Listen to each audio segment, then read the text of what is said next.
ચૂંટણી સમયે જ્યારે કોઈ નાગરિક મત આપવા જાય ત્યારે કાં તો એ કોઈ પક્ષની વિચારધારા સાથે સહમત હોય અને તેમની પાસેથી આશાઓ પૂર્ણ થવાની અપેક્ષા ધરાવતો હોય, અને કાં પછી એમના મત વિસ્તાર જે છે એમાં ચૂંટણી જંગમાં ઉતરેલા ઉમેદવારોમાંથી કોઈ એક ઉમેદવાર પાસે આ બધી અપેક્ષા ધરાવતો હોય.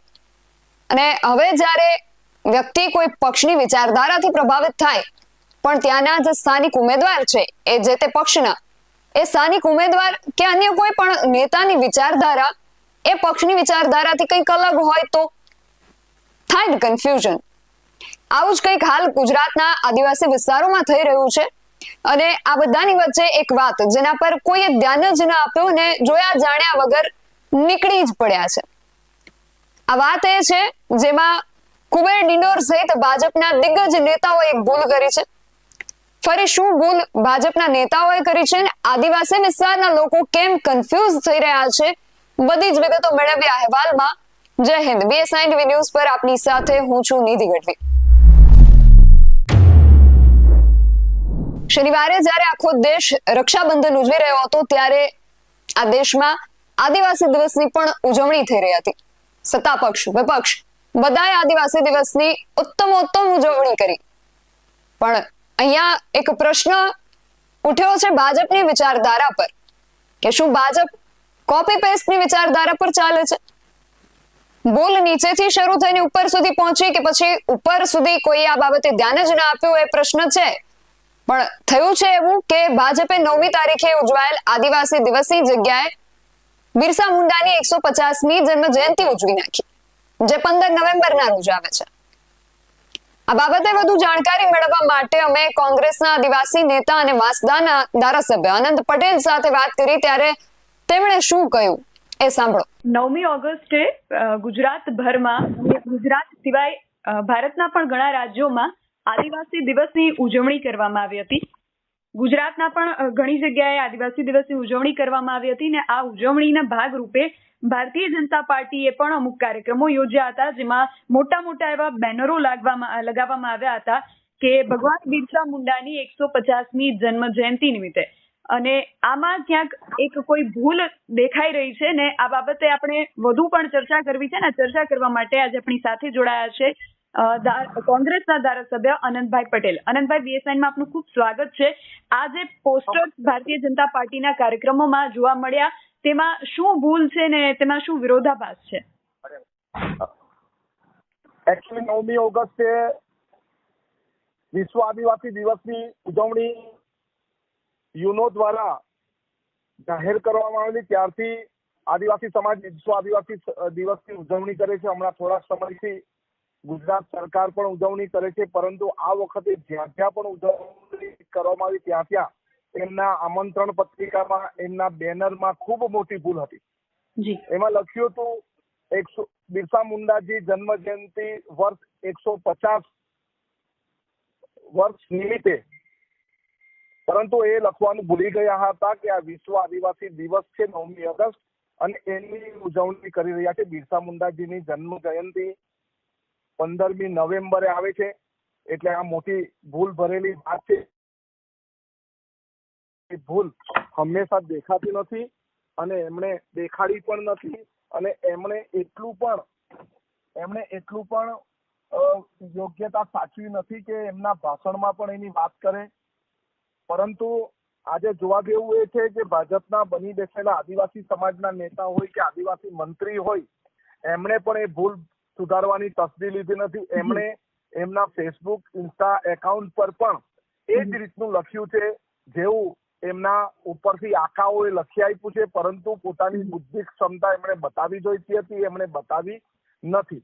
જી આનંદભાઈ, ચોક્કસ આપણે એમની જે સોશિયલ મીડિયામાં એમની પોસ્ટ છે એમાં કમેન્ટમાં પણ આપણે જોઈ શકીએ છીએ કે જે જાગૃત લોકો છે એ એમનું ધ્યાન દોરી રહ્યા છે કે આજે બિરસા મુંડાની જન્મ જયંતિ નથી, એમની જન્મ જયંતિ તો નવેમ્બરમાં આવે છે, એવું લોકો ધ્યાન દોરી રહ્યા છે. અને એ સિવાય અન્ય જે ચર્ચા થઈ રહી છે કે ભાજપના એક નેતા જે છે એ ભગવાન બિરસા મુંડાની મૂર્તિનું અનાવરણ કરી રહ્યા છે, જ્યાં ભીલ પ્રદેશ લખેલું છે, આઈ લવ ભીલ પ્રદેશ એવું લખેલું છે. અને બીજી તરફ કુબેર ડિંડોર છે, જે પણ ભારતીય જનતા પાર્ટીના જે નેતા છે, એ આ ભીલ પ્રદેશનું સમર્થન કરનારા લોકોનું વિશે વાત કરે છે ને એમને સમર્થન નથી આપી રહ્યા. તો ભારતીય જનતા પાર્ટીના જ બે નેતાઓની વિચારધારામાં આટલો વિરોધાભાસ કેમ? ભારતીય જનતા પાર્ટીમાં રહેલા આદિવાસી નેતાઓ હોય કે આદિવાસી ધારાસભ્ય હોય કે આદિવાસી સંસદ સભ્ય હોય, બધા જ એક પપેટ છે, કઠપુતલી છે. ઉપરથી જેમને કહેવામાં આવે એટલું જ એમનાથી થાય છે. અત્યારે પણ પાર તાપી નર્મદા રિવરલિંક પ્રોજેક્ટનો વિવાદ ચાલે છે. 2022માં મુખ્યમંત્રીએ એને રદ કરવાની જાહેરાત કરી હતી, પરંતુ 24મી જુલાઈ 2025ના રોજ રાજ્યસભામાં આ મુદ્દો પ્રશ્નના સ્વરૂપે આવ્યો હતો અને પ્રશ્નના જવાબમાં પણ એમણે એવું લખ્યું કે પાર તાપી નર્મદા રિવરલિંક પ્રોજેક્ટનો DPR તૈયાર થઈ ગયો છે.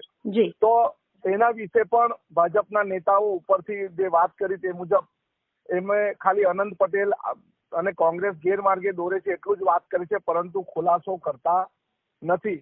એવી જ બાબત આ ભીલ પ્રદેશમાં પણ છે. ઉપરથી એમને જે આદેશ આપવામાં આવે એટલું જ એવું બોલે છે, એના સિવાય વધારે બોલતા નથી. તમારે મીડિયાના મિત્રોએ પણ ભાજપના નેતાઓ પાસે યોગ્ય રીતે ખુલાસો કરવો જોઈએ કે તમે બિરસા મુંડાજીની જન્મ જયંતિમાં ગયા હતા કે વિશ્વ આદિવાસી દિવસની ઉજવણી કરવા માટે ગયા હતા? તમને બિરસા મુંડાજીના ઇતિહાસ વિશે ખબર છે કે તમને વિશ્વ આદિવાસી દિવસ કેમ ઉજવવામાં આવે છે એના વિશે ખબર છે? પરંતુ એમને એમના વિશે કશું ખબર નથી. એમને તો ભાજપ મેન્ડેટ આપે છે, ભાજપના નામ પર ચૂંટાય છે એટલે ભાજપના જ ગુણ ગાવા છે. પોતે આદિવાસી સમાજના છે, આદિવાસી પ્રમાણપત્ર પર ચૂંટાય છે એવું એમને ખબર હોતી નથી. એટલે આ ખૂબ ચિંતાનો વિષય છે આદિવાસી સમાજ માટે, આદિવાસી નેતાઓ માટે. અને અત્યારે પણ જે ડેમ પરિયોજના ડાંગ વિસ્તારમાં, વલસાડ વિસ્તારમાં, નવસારી જિલ્લાના વિસ્તારમાં, તાપી જિલ્લાના વિસ્તારમાં આવી રહી છે, એમાં પણ આદિવાસી સમાજના કુટુંબો 50,000 કરતા પણ કુટુંબો ડુબાણમાં જાય છે. એના વિશેની કોઈ પણ ચિંતા કરી નથી. જી. અને અનંતભાઈ, આ જે મૂર્તિનું અનાવરણ થયું તેમાં જે તકતી ભાજપના નેતાના નામની લગાડવામાં આવી હતી તેને લઈને પણ ત્યાં જે સ્થાનિક આગેવાનો છે તેમણે પણ વિરોધ કર્યો હતો. તેમનું કહેવું છે કે આ આદિવાસી સમાજ માટે હોવું જોઈએ, આમાં કોઈના નામની તકતી ન હોવી જોઈએ. તો ત્યાં સ્થાનિકોમાં પણ આ બાબતને લઈને રોષ જોવા મળે છે.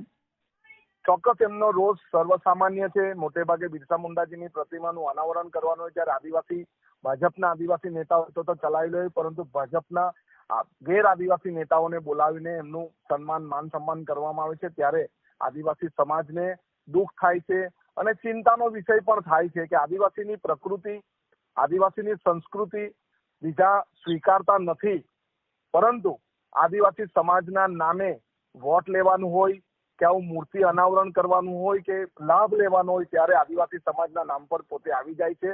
એટલે આદિવાસી સમાજના લોકો આક્રોશિત પણ છે અને પોતે પણ દુઃખ પણ વ્યક્ત કરે છે, પરંતુ ભાજપમાં હોવાથી અમુકથી બોલી શકાતું નથી. જી આનંદભાઈ, પ્રશ્નો ઘણા બધા છે, જોઈએ હવે જવાબ કેટલાનું મળે છે. આપ અમારી સાથે જોડાયા તે બદલ આપનો ખૂબ આભાર. Thank you. એક તો ભાજપની આ ભૂલ, અને આ પણ કોઈ નવી તો છે નહીં. આપણે ગંભીરાપુર દુર્ઘટના સમયે પણ જોયું હતું કે મુખ્યમંત્રીની જે પોસ્ટ હતી એ જ પોસ્ટ બીજા ભાજપના નેતાઓએ કોપી પેસ્ટ કરીને મૂકી. મહાવીર જયંતિના પોસ્ટરમાં બુદ્ધ ભગવાનના ફોટા મૂકી દેવામાં આવે છે અને આવું તો ઘણું બધું.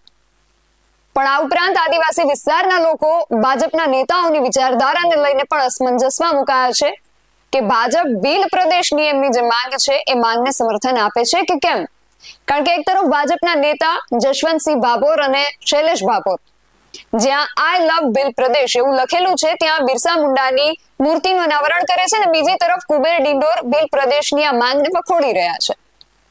ત્યાં ભાજપ નેતાના નામની તકતી લાગી છે, તેને લઈને પણ સ્થાનિકોમાં રોષ છે. એટલે પ્રશ્નો ઘણા બધા ઉદ્ભવ્યા છે અને મુખ્ય સવાલ એ છે કે શું ભાજપે કોપી પેસ્ટની વિચારધારા અપનાવી લીધી છે? આ વિશે તમારું શું માનવું છે? અમને કમેન્ટ કરીને ચોક્કસથી જણાવજો. આવા જ વધુ અહેવાલો સાથે મળતા રહીશું. તમે મારી YouTube ચેનલને સબસ્ક્રાઇબ કરવાનું અને એમની Facebook અને Instagram પર ફોલો કરવાનું ભૂલશો નહીં. બાકી અવનવી અપડેટ્સ માટે આપ જોતા રહો BS9 TV ન્યૂઝ. નમસ્કાર.